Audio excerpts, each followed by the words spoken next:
माँ सरस्वती के चरणों में वंदन। यहाँ डॉक्टर रविदारी दुबे और हमारे पास सुनिधि निगम अशोक जी मुकेश जी और मान्य विद्यालय के प्रबंधक,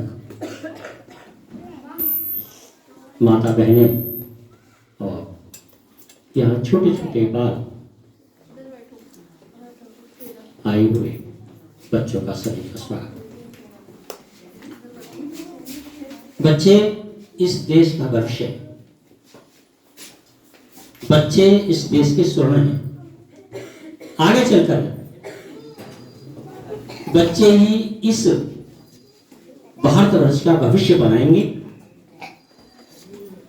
ऐसी हमें सभी को, अपने परिवार को, अपने देश को, प्रदेश को, समाज को आशा होती है।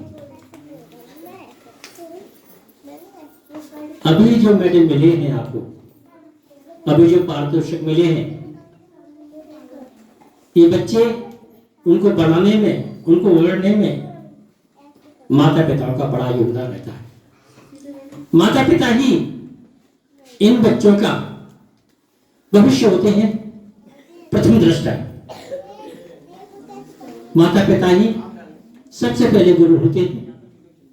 बच्चों को संभालना, सजाना, संवारना उनके हाथ में है।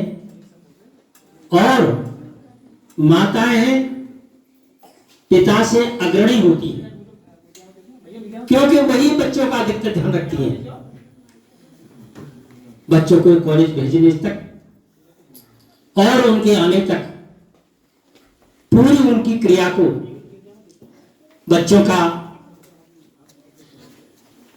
पढ़ाई लिखाई, उनका टिफिन बनाना, उनके कपड़े मोजे सब समय पर ध्यान देना, समय पर पहचाना, पहनाना उनको और समय पर स्कूल पहुंचाना, ये माताओं की पूरी जिम्मेदारी होती है।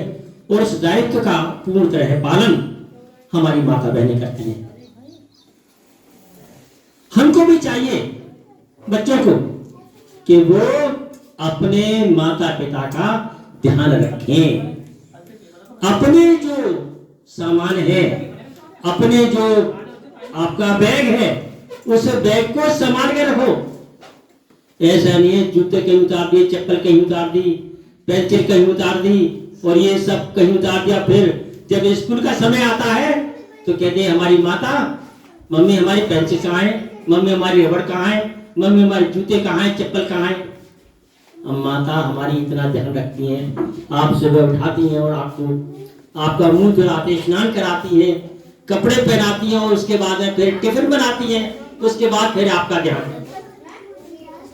तो हमारी माताएं हमारा कितना ध्यान रखती हैं, हमारा ये हमें ध्यान रहना चाहिए। बच्चे इस देश का भविष्य है, सुनहरा भविष्य है और यही आगे चलकर हमारे देश का नाम भारतवर्ष का स्वर्ण में लिख पाएंगे। कोई डॉक्टर बनेगा, कोई इंजीनियर बनेगा, कोई विदेश देश का प्रधानमंत्री बनेगा, कोई राष्ट्रपति बनेगा। तो ये जो पारितोषिक हमको मिला हुआ है, इस पारितोषिक को यही न रहने दें, बल्कि आगे हम सब बच्चे और प्रयास करें कि हम और बड़ा पारितोषिक लाएंगे। और हम आज 20 लाए हैं तो कल 25 लाएंगे, अधिक जो है 30 लाएंगे। ऐसा हम प्रयास करें बच्चे। हमारे देश के, अभी डॉक्टर साहब ने कहा था कि हमारे देश के प्रधानमंत्री का परचम आज विश्व में लहरा रहा है।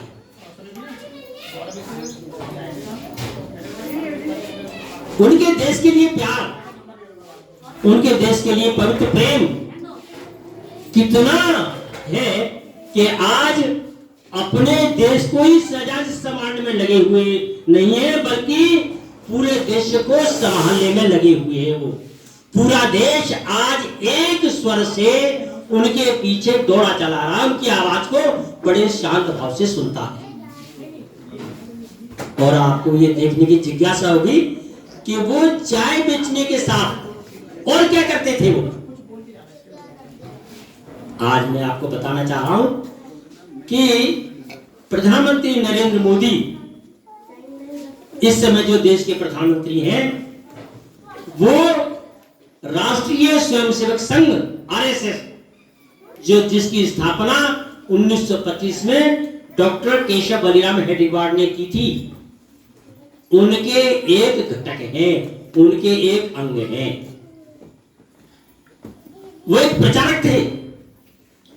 प्रचारक के नाते 20 वर्ष तक उन्होंने अपने प्रचार, घर परिवार सब छोड़ दिया। नरेंद्र मोदी जी ने पूरा घर परिवार छोड़ करके समाज की सेवा में जागृत हो गए, समाज की सेवा में चले गए। और उसके बाद उनका विवाह हुआ, लेकिन विवाह के समय में भी 6 महीने के बाद पत्नी से कहा कि मैं आपको समय नहीं दे पाऊंगा, मैं समाज के लिए जागृत हुआ हूं, समाज के लिए मेरा जन्म हुआ है, इसलिए मैं समाज में रह करके समाज की सेवा करूंगा। पत्नी ने उनको सहमति दे दी कि मां आपको अपने घर भी नहीं रख सकता, आप अपने घर आप चले जाए, आप शादी विवाह भी कर सकती है दूसरी। लेकिन उन्होंने मना कर दिया और अपने मायके जाकर के और अपना उन्होंने अच्छा अध्यापन शुरू कर दिया। आज वही प्रधानमंत्री हमारे देश के प्रधानमंत्री नरेंद्र मोदी जी, तो जितना त्याग, जितना साहस उन्होंने दिखाया है, ऐसा साहस हम थोड़ा सा दिखाएं, समाज को कुछ समय दें। आगे चलकर पढ़ लिख कर अपने घर को तो समय देंगे, लेकिन आगे चलकर हम समाज का भी ध्यान रखें, अपने माता पिता का ध्यान रखें। यही निवेदन के साथ मैं अपनी वाणी को विराम